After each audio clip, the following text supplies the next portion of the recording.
Samskriti University for excellence in life. BTech Agri BSc lateral entry.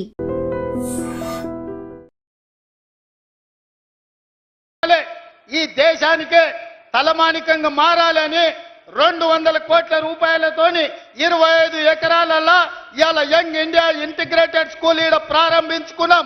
ఈ సభ జరిగిన ప్రాంగణంలోనే రేపు పాఠశాల కట్టబోతున్నాం.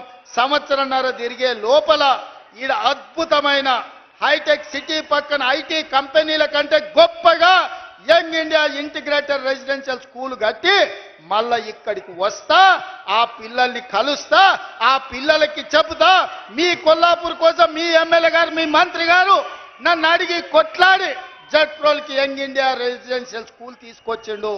వాటిని కట్టండి, ఇందులో చదువుకోండి. మీ సోదరుడిగా నేనున్నా మీ అభివృద్ధి పదాన్ని నడిపించడానికని. ఇదే కాదు, ఈ 18 నెలల్లో ఇతర దేశాలు పర్యటనలు చేసి ఇతర రాష్ట్రాలు ఇతర దేశాల నుంచి 3 లక్షల కోట్ల రూపాయల పెట్టుబడులు తెచ్చి 1 లక్ష పైగా ప్రైవేటు ఉద్యోగాలు ఈరోజు మన రాష్ట్రంలో ఇచ్చినాం. యంగ్ ఇండియా స్కిల్ యూనివర్సిటీ కావచ్చు, యంగ్ ఇండియా స్పోర్ట్స్ యూనివర్సిటీ కావచ్చు, young India integrated residential schools కావచ్చు. ఈరోజు రెసిడెన్షియల్ స్కూళ్లలో కాస్మెటిక్ ఛార్జెస్ 200% పెంచినాం. ఈరోజు భోజనాలకు 40% పెంచినాం. పేదోళ్ళ పిల్లలకు మంచి భోజనం పెట్టాలి, మంచి చదువు చెప్పించాలనేదే మా తాపత్రయం. అందుకోసం నీకు దుఃఖం వచ్చిందా చంద్రశేఖరరావు అని నేను అడుగుతున్నా.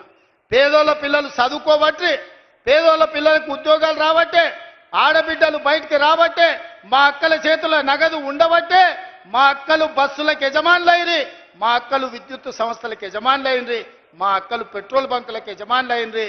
ఇవాళ అందరూ బాగుపడుతుంటే ఇంకా మమ్మల్ని అడిగేటోడు ఎవడని ఆయన దుఃఖపడుతున్నాడు. అందుకే నీ దుఃఖం 10 ఏళ్ల వరకు అట్లనే ఉంటుంది. అది పెరిగి పెద్దదై భూతమై నిన్ను కబలిస్తే తప్ప నీకు విముక్తి లేదు. నువ్వు శాపగ్రస్తుడివి చంద్రశేఖరరావు. నీ కళ్ళ ముందల్నే తెలంగాణ అభివృద్ధి చెందుతుంది. అభివృద్ధి చేసే బాధ్యత మేం తీసుకుంటాం. ఇవాళ ఈ వేదిక మీద నుంచి చెప్తున్నా, 94 నుంచి 10 ఏళ్ళు తెలుగుదేశం అధికారంలో ఉన్నది. 2004 నుంచి 2014 వరకు 10 ఏళ్ళు కాంగ్రెస్ అధికారంలో ఉన్నది రాజశేఖర రెడ్డి నాయకత్వంలో. 2014 నుంచి 2024 వరకు చంద్రశేఖరరావు ఈ తెలంగాణ రాష్ట్రానికి బీఆర్ఎస్ అధికారంలో ఉన్నది. 2024 నుంచి 2034 వరకు రాసుకో చంద్రశేఖరరావు. నీ డైరీలో కాదు, నీ గుండెల్లో రాసుకో. నీ కొడుకు గుండె మీద రాయి. 2034 వరకు ఈ సోదరుడు పాలమూరు బిడ్డ తెలంగాణకు ముఖ్యమంత్రిగా ఉంటాడు. పాలమూరు నుంచే ప్రజా ప్రభుత్వాన్ని నడుపుతాం. ఇది నా మాట. నువ్వు నీ గుండెల్లో రాసుకో చంద్రశేఖరరావు. పాలమూరు నుంచే శాసనం చేస్తాం. పాలమూరు నుంచే శాసనసభను నడిపించే బాధ్యత నేను తీసుకుంటా. నువ్వు దుఃఖం వస్తుందో, బాయిలో దుంకుతావో, పెట్రోల్ పోసుకొని తగిలబెట్టుకుంటావో అది నీ ఇష్టం. కాకపోతే నా కోరిక ఒక్కటే, నువ్వు అసెంబ్లీకి రావాలి, అపోజిషన్లో కూర్చోవాలి, మేము చేసే మంచి పనులు చెప్తుంటే నువ్వు కుమిలి కుమిలి ఏడవాలి. అందుకే నేను అసెంబ్లీకి పిలుస్తున్నా. నువ్వు చేసిన ద్రోహం ఏందో, నువ్వు చేసిన అన్యాయం ఏందో, నువ్వు పాలమూరుకు మొత్తం ఎడారిగా మార్చిందేందో, నువ్వు కట్టకుట్ట వదిలిన పాలమూరు, రంగారెడ్డి, కల్వకుర్తి, భీమా, నెట్టంపాడు, కోయిల్ సాగర్ ఈ ప్రాజెక్టులన్నింటినీ పూర్తి చేసే బాధ్యత నేను తీసుకుంటా. తుమ్మిడి ఎట్టి దగ్గర నుంచి నీళ్లు తీసుకొస్తా. రంగారెడ్డి జిల్లా వికారాబాద్, చేవెళ్ళ, తాండూరు, పరిగికి నీళ్ళు ఇచ్చే బాధ్యత నేను తీసుకుంటా. ఆంధ్రప్రదేశ్ ముఖ్యమంత్రి గారు కూడా విజ్ఞప్తి చేస్తున్నా.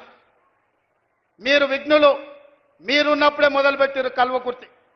మీరు ముఖ్యమంత్రిగా ఉన్నప్పుడే ఈ జిల్లాల భీమా, నెట్టంపాడు, కోయిల్ సాగర్ ప్రాజెక్టులు వచ్చినాయి. మీరు ప్రధాన ప్రతిపక్ష నాయకుడిగా ఉన్నప్పుడే పాలమూరు, రంగారెడ్డి ఎత్తిపోతల పనులు ప్రారంభమైనాయి. మరి మీరు ముఖ్యమంత్రిగా 10 ఏళ్ళు, ప్రతిపక్ష నాయకుడిగా 10 ఏళ్ళు ఉన్నప్పుడు మొదలుపెట్టిన ప్రాజెక్టులను మీరు అడ్డుకోవడం ఏ మేరకు న్యాయం? చంద్రశేఖరరావు గారు కట్టకపోతే చంద్రబాబు నాయుడు గారు అడ్డుకుంటే న్యాయమా? అందుకే చంద్రబాబు నాయుడు గారికి విజ్ఞప్తి చేస్తున్నా, మా పాలమూరు, రంగారెడ్డి ఎత్తిపోతలకు అడ్డం పడవద్దు, మా డిండి ప్రాజెక్టును అడ్డుకోవద్దు, మా కల్వకుర్తి, మా భీమా, మా నెట్టంపాడు, మా కోయిల్ సాగర్ మీరు అడ్డుకోవద్దు. ఒకనాడు పాలమూరు జిల్లాను మీరు దత్తత తీసుకున్నా అని చెప్పారు. మీరు బాధ్యతగా ఉండండి, మమ్మల్ని బ్రతకనియండి, మా ప్రాజెక్టులు పూర్తి చేసుకోనివ్వండి. ఆనాడు ఉమ్మడి రాష్ట్రంలో శ్రీశైలం వెనకాల నుండి 4 టీఎంసీల నీళ్లు తీసుకెళ్లేది ఉంటే ఇవాళ 9.5 టీఎంసీలు నీళ్లు తీసుకెళ్లడానికి మీరు ప్రాజెక్టులు పెట్టుకున్నారు.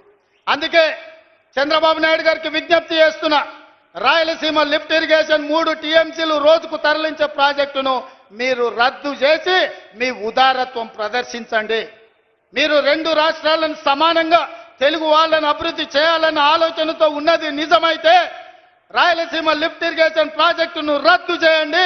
పాలమూరు రంగారెడ్డి ఎత్తిపోతల డిండి ప్రాజెక్టు, కల్వకుర్తి ప్రాజెక్టు, భీమా ప్రాజెక్టు, నెట్టంపాడు ప్రాజెక్టు, కోయిల్ సాగర్ ప్రాజెక్టులను పూర్తి చేయడానికి మీరు ఉదారంగా ముందుకొచ్చి మాకు సహకరించండి.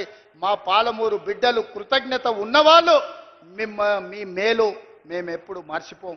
మీరు సహకరించకపోతే మేము చేసే విజ్ఞప్తులు చేస్తాం. నిజంగా ప్రస్తుతం ఉన్నటువంటి సమాజం దేనికి ప్రయారిటీ ఇస్తుంది? ఆర్థిక సంబంధాల చుట్టూ మాత్రమే తిరుగుతోంది. మళ్ళీ ఎన్నికలంగానే చాలా విరక్తి కలుగుతాం. మంచి అనిపిస్తుంది కదా, లేడీస్ కూడా ఛాలెంజింగ్ జాబ్స్ చేసినప్పుడు చాలా బాగుంటది. ట్రాఫిక్ అసిస్టెంట్స్ గా నియమించిన ట్రాన్స్జెండర్స్ అందరితో సాల్యూట్ చేయించుకుంటున్నారు. ఫుడ్ డెలివరీ ఇవ్వటానికి వెళ్ళినటువంటి డెలివరీ బాయ్ అనిల్ పై కళ్ళ ముందు పెళ్ళండి కొట్టి